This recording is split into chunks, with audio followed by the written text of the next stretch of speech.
Well, I'm going to try starting up these lawnmowers that I got sitting outside, and yeah. Get ready for a long, boring video.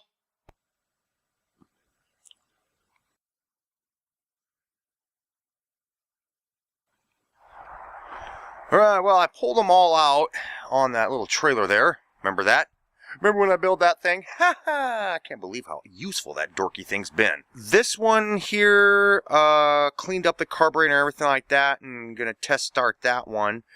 This one I just got done with, but I was able to get the other cable to work. It was all crusty and stuff on the inside, and we had to go back and forth. You know, I took it off and went back and forth, put oil down inside of there, and got it to work. But this one is completely missing the cable. Now it has a spring up in there to pull the throttle back. So I took the spring off and used this little rubber band to test this. Okay, yeah. Okay, so let me move the camera back.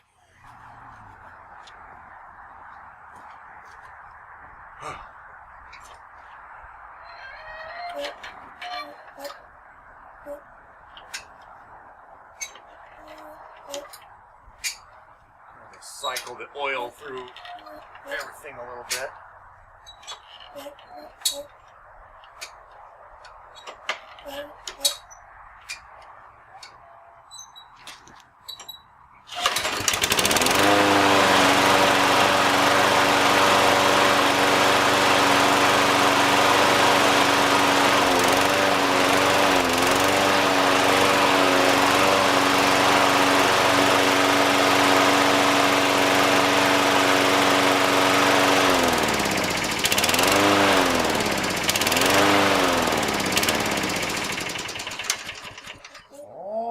Okay, well, the rubber band idea did work. Come on. Ugh. I smell a little bit of rubber burning, but there's no belt in that thing except for the self-propelled portion, so maybe there's something messed up with that. So let's get the other one in here. You know, this engine is a little bit different because this one I have to prime this one. Push the button 3 times. Yes, push it 3 times. 1, 2, 3, 4. Because it's been sitting so long.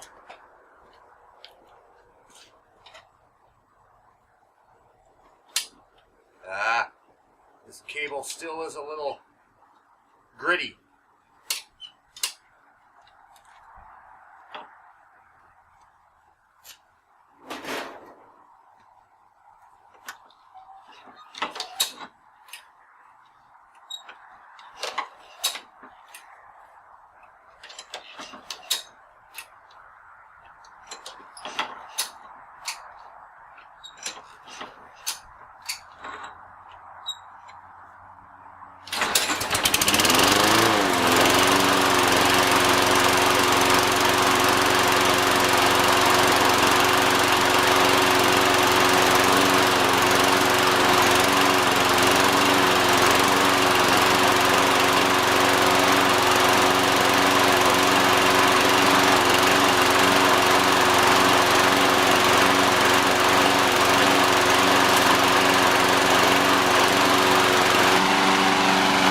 The one that's running right now is every once in a while it's going to surge. It surges a little bit. This one here I let it run for a while. This is the first one I showed you, and that's I think they're both working pretty well. Next thing to work on is that right there, but I'm not really too motivated to get into that thing. That's I've had some real crazy problems with that thing. Worked like a charm, you know, it was awesome. Okay, now this cable right here that goes down inside of the bottom of the chassis, this cable connected to this arm, and this arm controlled the spin. It controlled the spin of the spindle in front there. this started it. This controlled. This was the throttle. So this machine was not self-propelled, which was all right anyways. But this thing was a nice little weed trimmer, 22-inch cut, and I would like to get this thing working again because this thing literally did the work of a field mower.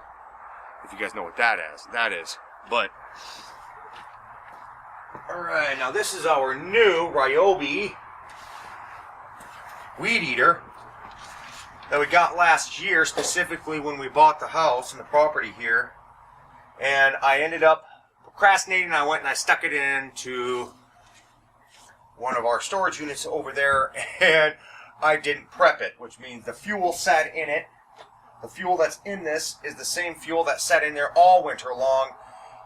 And please. Okay. Full choke. Yeah, probably. 1, 2, 3, 4, 5, 6, 7, 8, 9. Just because.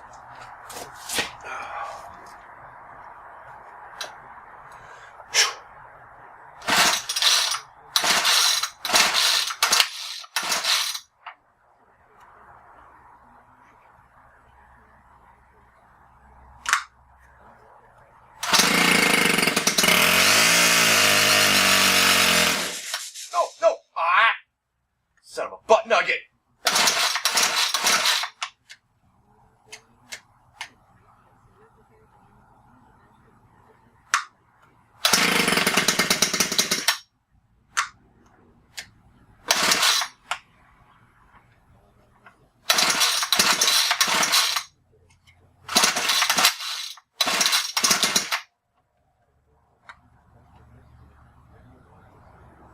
Half choke.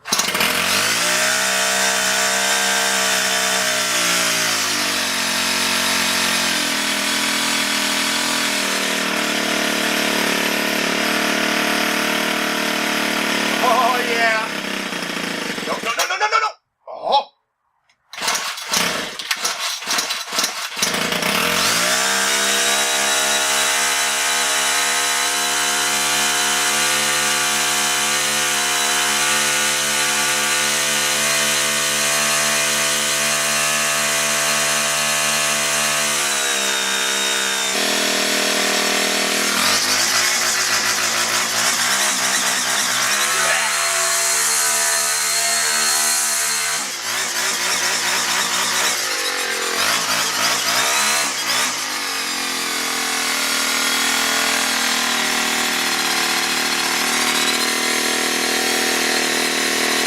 Well, I'm almost ready for the lawn mowing season. But you can see up there that I just don't have the best of luck when it comes to weed eaters. Yeah, there's 3 sitting up there. I guess you're not supposed to mix turpentine in with the fuel. Now, most of those weed eaters, well, I'm pretty sure 2 of them have just the bad bulbs on them, because we would leave it out where we last lived. 2 of those came from where we last lived, and they need like bulbs and stuff, you know, the push bulbs, and probably the carbs cleaned out of them, you know, the carbs clean and stuff. But when it comes to weed eaters, you know, I try to buy the $150 ones or whatever, just because they'll last for like maybe a season or so. But the thing that sucks is when they die on you right in the middle of the job. Oh. Well, yeah. I was kind of glad that these all work. I remember back in the day when I first started doing the lawn mowing stuff. Boy, I was totally ready for everything. And this was all packed. If I can find a picture, I'll show you guys of what my whole setup looked like. And I had all my stuff all packed into the back end of that little Ford Ranger that I used to have. I was kind of glad that I had all that stuff, because there were many times when something would happen to one of the lawnmowers, but I had a spare sitting in the back of the truck that I could always use. One thing that really irritated me is when I would get out someplace and I'd be like, 10 miles out of town, and I'd realize that I don't have any more weed trim line, or line for that trimmer, or line for my handheld weed eater, or running out of gas. But I'm going to have to look at those other weed eaters and see if I can get one of those working, because I really don't like the idea of using the job weed eater for the same job to do around the house. I don't really like that. You know, it's, you know, yeah. Sure you understand what I'm saying. But anyways, guys, I'm going to get on out of here. And I'll be putting up a video here in the next few days about the new build. And yeah, so I'll see you guys then. Bye-bye.